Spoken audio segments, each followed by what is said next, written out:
Yep, I'm Peter Ormrod. I'm with British company Extreme Low Energy. Rather than talk specifically about particular export experiences or give case studies, what I thought I'd do this afternoon is, from a small company perspective, talk you through some of the strategies and frameworks that we apply when taking our business internationally. Export business development can be expensive, it can be risky, it can be time consuming, and there's a big temptation, especially as a small business, to say, well, why should we bother? Much better perhaps just to put the investment and time into our domestic market. But the rewards really are out there, and if you have a structured approach to going after those international opportunities, to save wasted time, wasted expenditure, then it can be worth it. So let's start by establishing the context. Yep, this is the ELE pitch, but it's important that you understand who we are and what we do so that the rest of the message makes sense. Our proposition is based around minimizing energy waste or maximizing energy efficiency. And we do that through a DC energy distribution system rather than using the conventional AC method. AC is great for pushing large volumes of power over long distances, which is why you see all those grid pylons around the country. But once you get within a building, DC makes a lot more sense because that's what computers run on, it's what TVs run on. All those people who put LED lights into their ceilings, they're DC powered, but there's an AC pack behind it, which is wasting energy. So our proposition is to get rid of all of that waste of energy and use DC wherever we can.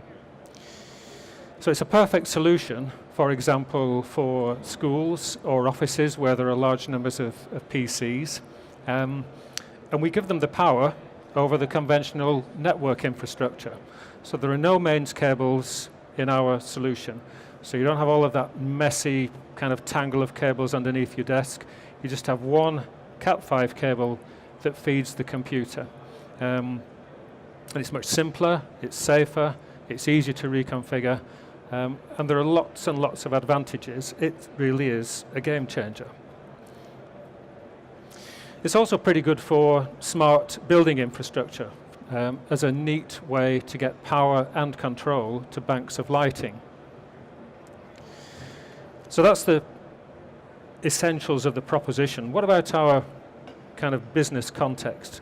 As I say, we're a small company, a couple of years old. We took a fairly structured approach to the way that we developed the business, taking it from the initial concept through to product development, finding our supplier partners, and getting all of that in place before we even thought about taking it to market. Initially, because of the kind of product proposition that it is, it's a simple product, but it's because it needs people to change their mindset. It needs a fairly clear articulation of the value benefits in order to make the sale.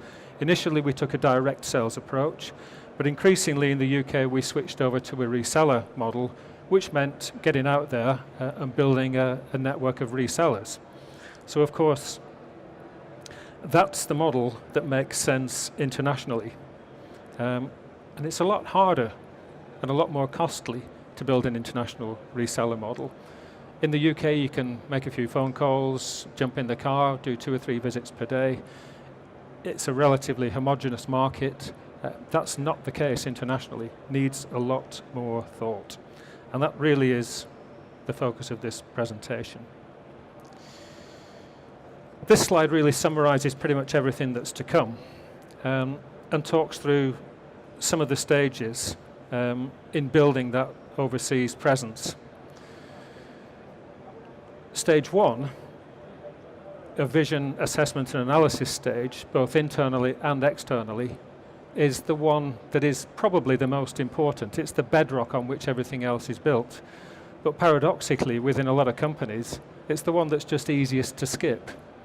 There's a big temptation to just kind of assume that you know what it is you do, you know how to sell it, let's just get out there and get on with it. Big mistake, big mistake. an interesting starting point and an essential starting point is to go right back to looking at who you are as a business, what's your business vision, and what is the international component in that overall business vision. If you can't do that, then you've really got to question why, whether you should be making the investment in taking that overseas step in the first place. An important kind of business mantra is that everything we do has a cost, everything, but not everything we do has a value. And unless the value of the output is greater than the cost of the input, then you're going to go out of business. So the value of this cost, this basic analysis stage, is far greater than the cost in terms of a few months of time and a few $1,000s on DIT, OMIS overseas investigations, or buying in some high-quality third-party research, whatever it is that you need to do to fully understand your business. For example, one of the companies that I used to work for was a British interactive whiteboard company. You've probably seen them in classrooms. And it was very easy to see ourselves as a technology company, a classroom technology company. That's pretty much what all of our competitors did. And so that it's very easy to see that the product that you sell, that physical bit of kit that hangs on the wall, is your business. Actually, we weren't really in the technology business. The business that we were in was improving educational outcomes.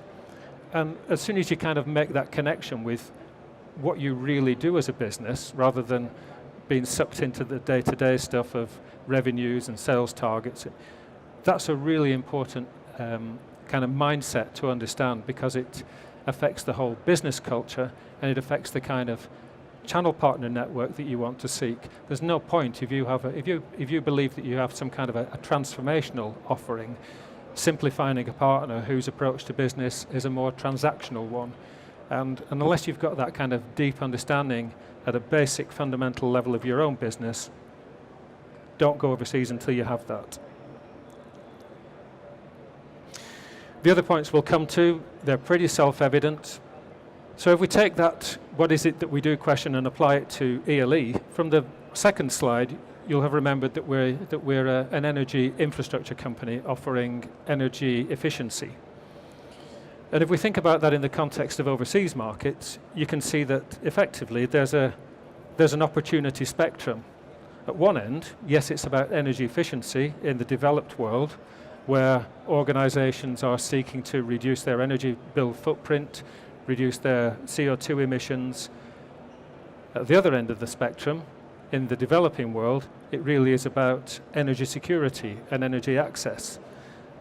Same product, two completely different markets, and a number of variations within that end-to-end spectrum.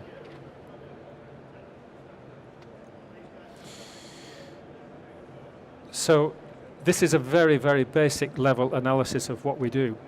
Your own companies, you should be asking those questions. What exactly is it that we do? Where's the value? Not just to us, but to our potential partners and our customers.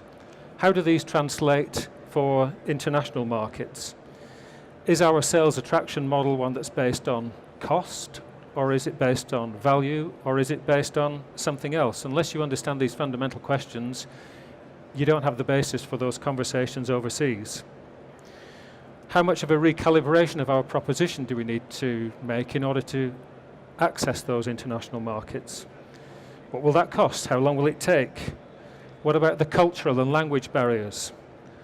Are there any regulatory approvals issues that apply overseas but not here? What are the duties and taxes that apply locally? Logistical and commercial issues. A lot of questions that all should be asked, perhaps on a comparative basis across a number of potential markets, before really getting on the plane.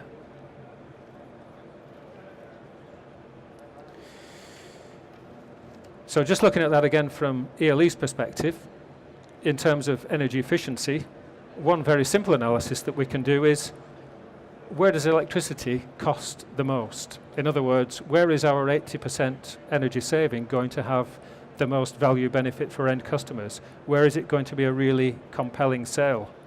So clearly, at this end of the scale, in terms of energy efficiency, India might not be a great market, but Denmark would be. But if we switch to the energy access proposition, and you can see some of the bullet points there that we really do have an energy crisis around the world, India would be a great market in terms of energy access and energy security. So one example of that is of how well our proposition fits overseas. We did a project some months ago in Pakistan. It was a government project, 20 off-grid ICT classrooms. The consultants who'd written the specification had taken a very traditional approach, solar panels, inverter to convert the DC energy from the solar panels into 240 volts to push around the building. And then all the computers, of course, the first thing that happens is it gets converted back from AC into DC inside the computers. And as part of the specification, they calculated that they needed about 9 kilowatts of solar panels, 60 square meters. Now, that's a big roof. With our solution, it's 20 square meters, a much smaller battery, simple installation, anybody can do it, you don't need a qualified electrical engineer. Sadly, they didn't go for it because we didn't meet the specification. That's how silly some of these tendering projects are. But it underlines some of the aspects both of understanding your own proposition, but understanding some of the characteristics of the markets that you might seek to operate in. And it comes back to the fundamental point. Assumptions are very dangerous things. Don't go to market carrying the assumptions that you have from the domestic market internationally, or even from one international market into another. They're all completely different. So some of the background research that we do, yes, we use the Department for International Trade. We talk to many potential distributors. We go to trade conferences. We do lots and lots of desktop research and analysis. We try not to spend too much money on third-party research. It can be very expensive, but get as many triangulation points as you can for your different sources of information. DIT, very helpful, both in terms of the stuff that you have to pay for, which is quite a lot of it these days, to be fair, but it's usually very high quality, but also the intangibles, being able to kind of go along to events at the embassy or the consulate, which tend not really to cost any money. Once you get into that circle, and it's not really that hard to do. If you're in country, you can get invited along to these things relatively easily.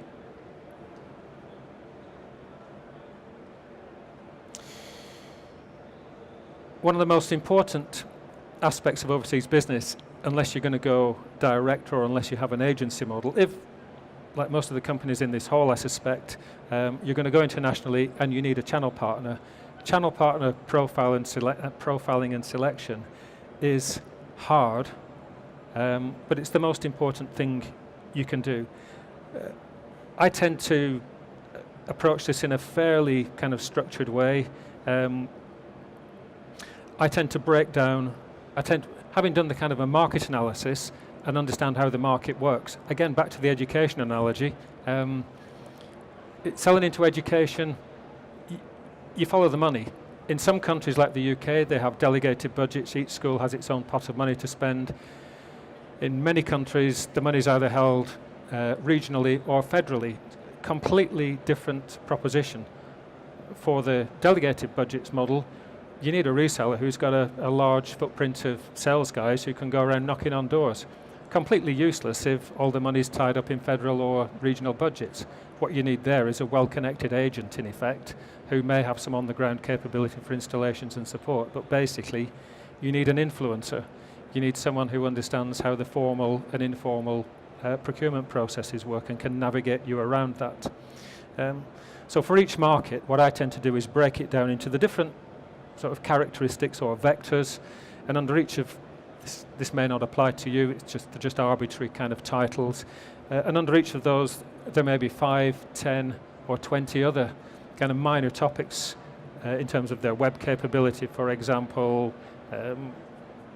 There's a whole bunch of stuff, and I give them an arbitrary score. How good are they from totally useless to absolutely amazing? And then I map it, and this is a very if, like me, you visit a country, you maybe have 5 partner meetings set up, potential partner meetings, that very first meeting, ask a bunch of questions using this kind of vector analysis model as the basis, give them a score and map them graphically. It's a very easy way to see, compare one partner against another and see whether there's going to be a good fit for your purposes. In a way, it's like doing job interviews, but obviously much, much, much more important. And you will be surprised, again, how many international businessmen will go along to a meeting, they'll pop out then and have a lunch and a bottle of wine, handshake is done, and then a year later they're wondering why it isn't working. There's a lot of it about. This is a very simplistic kind of partner recruitment process. It isn't there to tell you anything that you probably don't know.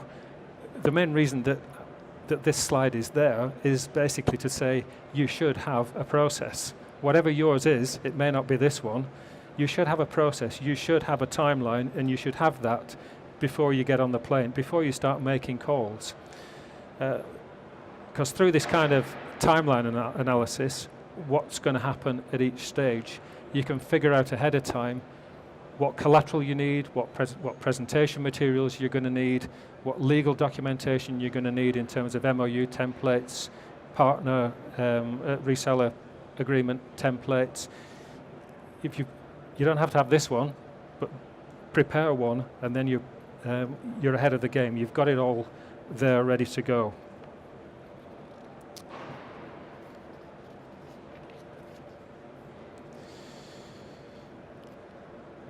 If you're going to work through an international channel partner network, you will probably need some form of channel program. You probably will. If you've got more than 3 or 4 international partners to manage, you need some kind of channel program, either a simple one managed through an Excel spreadsheet or a more complicated one with an online partner portal. There are lots of good materials out there. If you Google that, you can buy channel management program tools. It's an important way to manage your partners from a distance in a very efficient mechanism, in a very efficient way, because they can access materials themselves, whether it's just from a Google Dropbox or, as I say, from a dedicated partner portal. It's a great way to manage, motivate, track, and understand what your partner is doing.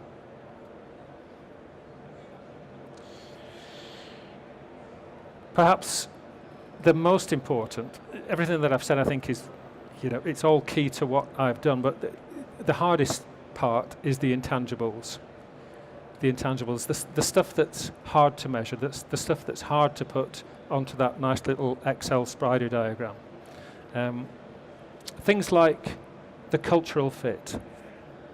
Is there a good cultural fit between this potential partner and you as an organization, and not just you as a company, but you as part of a wider organization with your suppliers, with your other partners, who may all be on the same page in terms of their cultural, their organizational culture. This partner, and it's easy to excuse it because they're in some remote part of the world who has a different kind of national culture. You shouldn't always do that, because it's important to understand their business culture. For example, are we trying to sell a transformational proposition and these guys are just box shifters? It'll never work. It will never work. Are their objectives aligned with our objectives? Are they seeking to achieve the same thing? It isn't always just about revenue and the bottom line. Many companies value market share and customer base growth, especially in the early stages, depending on the kind of product or service. They value that more than simple bottom line percentage points of margin. Whereas if you've got a reseller who's simply interested in how much margin do I make on this product line versus this product line or this product line, again, it isn't a good fit. Is it likely to be a symbiotic relationship, or is it going to be a kind of a relationship where there's constant conflict?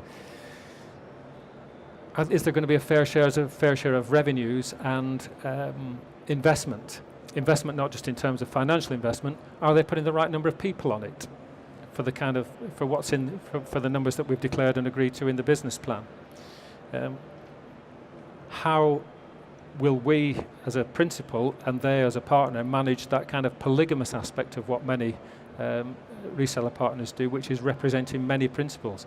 They may have a lot of product lines. How do we make sure that our product line gets a fair share of their time, and that actually our competitor isn't the guy, isn't the guy who's selling the same widget as us from another reseller? Our real competition is within our reseller because we're not getting a fair share of his time. How do you manage that? These are questions that you've got to understand and think through before signing that reseller agreement. And being there, it really is important to be there. Being there makes things happen, but you can't be there all the time. And one important question is, how much time can I afford? Am I going to need to give to this reseller? Is it only ever going to happen when I get off the plane and get wheeled into a few meetings, or can I really rely on this guy and his team to make things happen for us? So I think I'm pretty much done now. What I wanted to say in that presentation really was that the importance of vision, strategy and methodology and planning, they're absolutely critical, but you need a bit of luck too. You will get a lot of business just through good luck, but what looks like it might turn out to be good luck can flip the other way unless you can, that phone call that comes in from a guy who's promising great things. You need some kind of a methodological approach to understand and check him out and ask all of those questions. Don't just rely on the phone call, although hopefully you will get some good ones, as I have. Thank you very much for your time. I hope you've learned one or two things, and I hope most of all that you've learned the importance of some kind of strategy and methodology. I wish I hadn't put that word in the presentation now. Thank you.